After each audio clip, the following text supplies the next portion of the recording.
Good morning, ladies and gentlemen. Welcome to Chilltown Hoops. I'm your host, Jermaine. The youngsters call me OG. My friends call me J-Dub. Let's get to it. NBA Finals Game 3. Well, I thought I saw a different Bucks unit in terms of energy. Well, of course, the energy level is going to be up because they're home. They got their crowd behind them. They're sleeping in their own beds. The atmosphere is familiar. So, theoretically, they're going to have the edge. But is that going to make me play better? Even though I am home, all the pressure is on us to perform. So, is that going to make us play better? Well, it looked like it did last night. And Giannis was spectacular.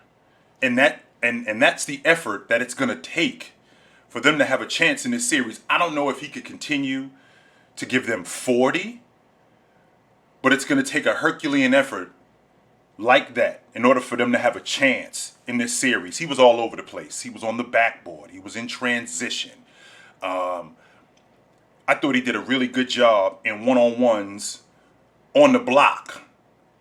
I thought he did a really good job in the paint. He didn't miss a shot. I think he was 13 for 13 in the paint. So they did a really good job at getting him the ball in his spots, which was closer to the paint. Not 13 for 13, but yes, I'm sorry, he was 13 for 13 in the paint. That's correct. So him going that route, that's his game. That's who Giannis is. Giannis is getting most of his buckets in transition or going to the basket. He'll make a mid-range jump shot. He'll even surprise you with a three, but that's his game overall. Getting out in transition, going downhill. And it doesn't look like Phoenix can do anything to stop that. Which is why I don't see why it can't continue. However, 40 points is a tall task. I can see Giannis continuing to dominate both on the offense and defensive end of the floor. But to go for 40 continuously, that's gonna take a lot. That's why those other guys have to step up. And it looked like Middleton and it looked like Drew Holiday joined the party yesterday. Absolutely they did. I thought Drew Holiday did a great job in slowing down Chris Paul. I'm not looking at the offensive numbers from Chris Paul. I'm not looking at because he's gonna score. You are not gonna hold down. Not one guy is gonna hold down another guy. You can make it difficult on him and do your best to slow him down. And what did Drew Holiday do to slow Chris Paul down? That pickup point was three-quarter court.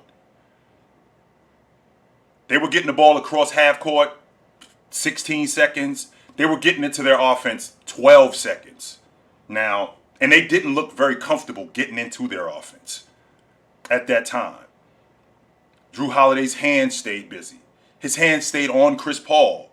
He got around screens as much as possible. They dropped a lot in coverage. And that was huge for them, especially in their transition game, man.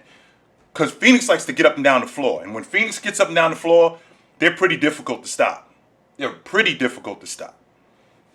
Which would explain why you saw what you saw from Devin Booker yesterday. Because we got a lot of half-court offense. And I thought the three of those guys, Middleton, Drew Holiday, and PJ Tucker, did a good job in communicating. They were switching on pin downs, which you can do that guard to guard. That works. No problem. They were switching on cross screens. They were getting around screens when the bigs were screening.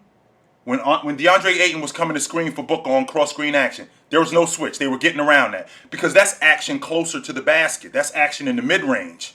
So we can't switch that. And they were getting around that. And the way they were getting around it is because they were talking to each other. They knew that the screen was coming. So they were able to get around those things. And it worked. It absolutely worked. Drew Holiday had his long ball going last night. And you know how I feel about him shooting a lot of threes, but he had it going last night. And that's Milwaukee's game. Milwaukee in the half court, they shoot a lot of three balls. And he had it going last night.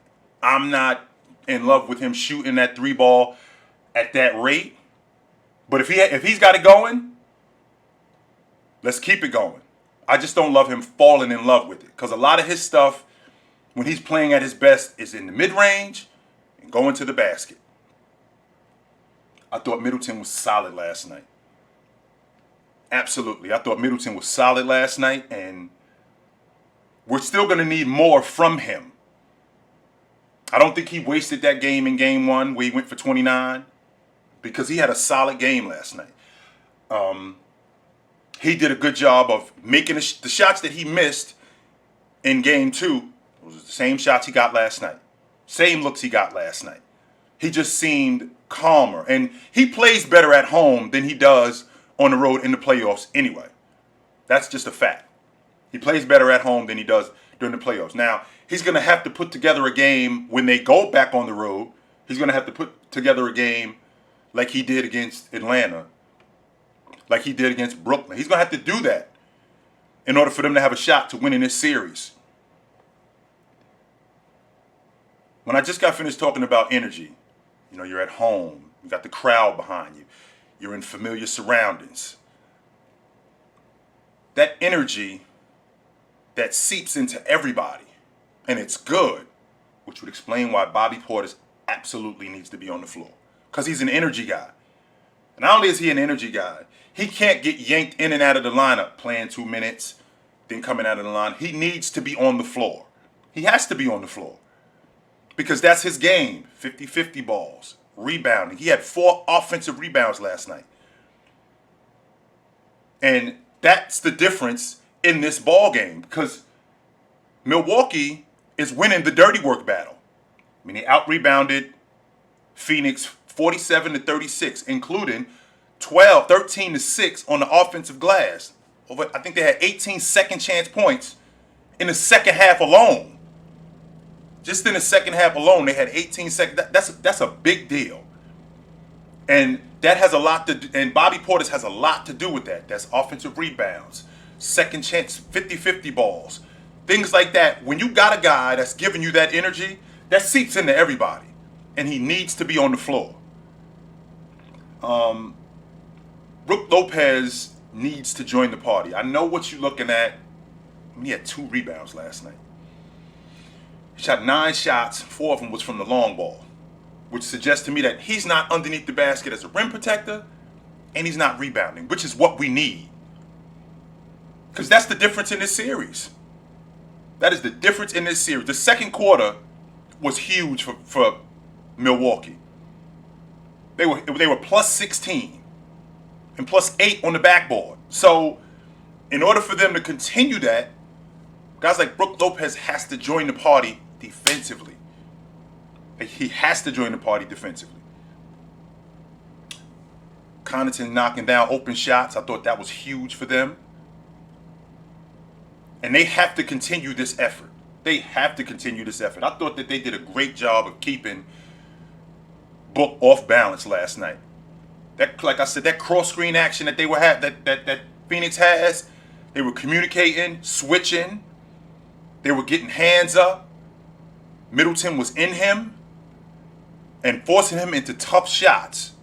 He got some open looks, but he wasn't on rhythm. So because he wasn't on rhythm, he wasn't able to make those shots. And the reason why he wasn't on rhythm is because Middleton was up in him. They were communicating defensively to make sure that he didn't get going. Keep a body on him. Keep pushing him away from the basket. And since we're on the subject of pushing him away from the basket, I thought Milwaukee did a great job at not just slowing down Phoenix's offense in transition. I thought they did a great job of pushing them away from the basket. I thought they did a phenomenal job at that and getting their offense started late in the shot clock. Now they got to hurry up. And when you got to hurry up, you make mistakes. Quickly make mistakes. I thought DeAndre Ayton, in my opinion, is one of the best bigs in the league. And he's such a force that once you get him involved, I mean, he only took 11 shots last night. Once you get him involved, he just becomes even better. And he only played 24 minutes last night, but he was effective in those 24 minutes. I'd like to see him involved more in the offense. I mean, he was 8 for 11 last night. Those dives to the basket. That when the game started with him knocking down that mid range, I was extremely concerned. I said, if he gets this going, Milwaukee, you are in trouble. I like how they get him going early. I'd like to see them get him going more often. Game 4 is going to be huge, guys. Game 4 is going to be huge for Phoenix because this is a pivotal game. If we go back to Phoenix tied 2-2, we got a completely different series as opposed to what we just saw when we were coming to Milwaukee up 2-0. So the series hasn't started yet because, like I said, the series doesn't start until the home team loses. So the series hasn't started yet. We'll find out Wednesday what's going on, man, if Milwaukee can continue what they're doing. It's great to see you guys, and I'll see you soon.